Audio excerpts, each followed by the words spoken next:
Today's show vote in the House is likely the first step towards raising the debt limit, even though the balanced budget amendment has zero chance of becoming law. With me now, Chairwoman of the DNC and Florida Congresswoman Debbie Wasserman Schultz. Madam Chairwoman, thanks for coming on. Chuck. Thank you for having me, as always. All right, where do signs here? We understand that Speaker Boehner and Eric Cantor, they met at the White House over the weekend. Where does the actual deal stand? Is all the negotiation going on taking place in the Senate and between House Republicans and the White House?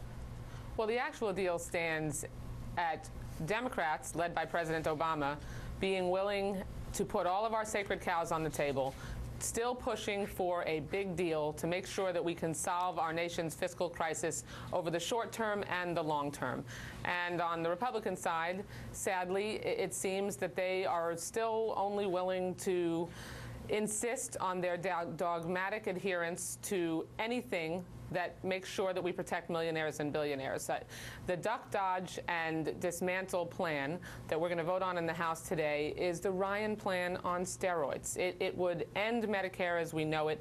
It would potentially slash Social Security benefits, make sure that elected members of Congress avoid accountability by forcing decisions instead of requiring us to stand in front of our constituents and own up to the votes that we cast, which is what we were elected and what we're paid to do. It's totally irresponsible. I want to ask you about something the President said on Friday when it comes to Medicare and this idea of means testing for all of Medicare. We know parts of it, I think with the prescription drug benefit, are means tested. Is it right for the President to put that on the table, and could you support that as part of the so-called grand bargain? Well, what we're doing right now is trying to make sure that we can address our long-term and short-term deficit problems. We're trying to make sure that we can solve this problem in a big way. And the President has said repeatedly that he wants a big deal on the table. What we've got with the Republicans, again, is that they are willing to end Medicare as we know it and want to slash programs at the expense of the middle class and working families and small business owners and protect millionaires and billionaires. And again, Democrats are willing to put all of our sacred cows on the table, really be responsible and held accountable for that responsibility. So and the Republicans want to protect millionaires. So if there were a grand bargain and Republicans said, fine, we will put raising taxes on the top 1 or 2% on the table as well, you could support potentially a means testing of Medicare as the President came out for? What the President has said and Democrats have said is that we need to protect benefits, that we don't need to be slashing benefits at the expense of middle-class folks, of seniors, of children, right. And that's what I'm going to continue to back him up on. I want to make sure that we solve this problem in a big way. Sounds like you don't want to say where you are on this Chuck, means what I'll tell you, I understand. It doesn't appear that there's any danger Florida of the Republicans meeting us anywhere close to halfway.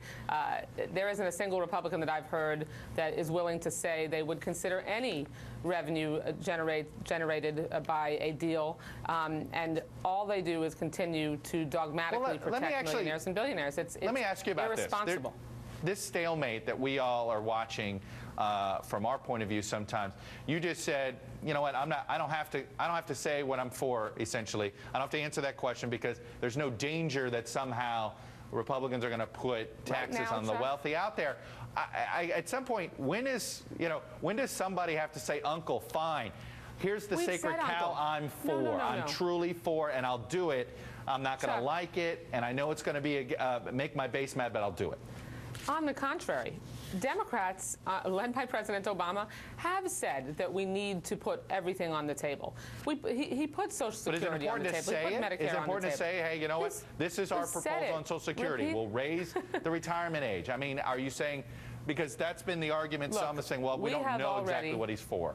Chuck, we have already made significant progress in addressing the solvency of Medicare. And, for example, in the Affordable Care Act, we added 8 years of solvency to Medicare, and we have other ways that we can do that in Social Security and Medicare. But we first have to have negotiating partners on the other end who are willing to actually put their sacred cows on the table. That's what a negotiation is. That's what we were elected to do. That's what the American people expect of us, so that they can hold us accountable. The duck, dodge, and dismantle Dismantle plan is simply an abdication of responsibility. It's reckless. It would slash Social Security and Medicare. It would tie the Congress's hands, and that's not what we were sent here to do. Couple of political notes. In Wisconsin today, the first of these recall state Senate elections hit the ballots. This one is not going to be as contentious as the one in August. What role is the DNC playing in these special elections?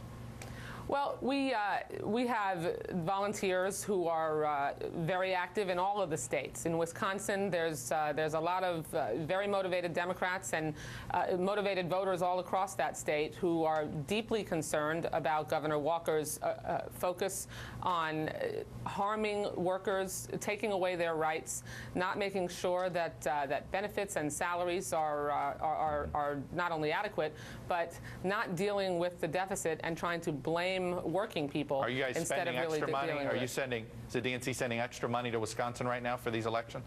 The Wisconsin State Democratic Party is coordinating the efforts of the activists on the ground who are working on those campaigns, and we're proud of them. They're working really hard, and we think it's important that Wisconsin voters know that their governor would cut the legs out from under workers and blame them instead of dealing with their fiscal problems. Now you emphasize the state party, so the DNC is sort of playing a hands-off role for now? Yeah, we're working with all of our state parties on their priorities, and Wisconsin is no exception. All right. DNC Chairwoman Debbie Wasserman Schultz, Democrat from the state of Florida, down there in Fort Lauderdale. Thanks for coming on. Thanks, Chuck. All right.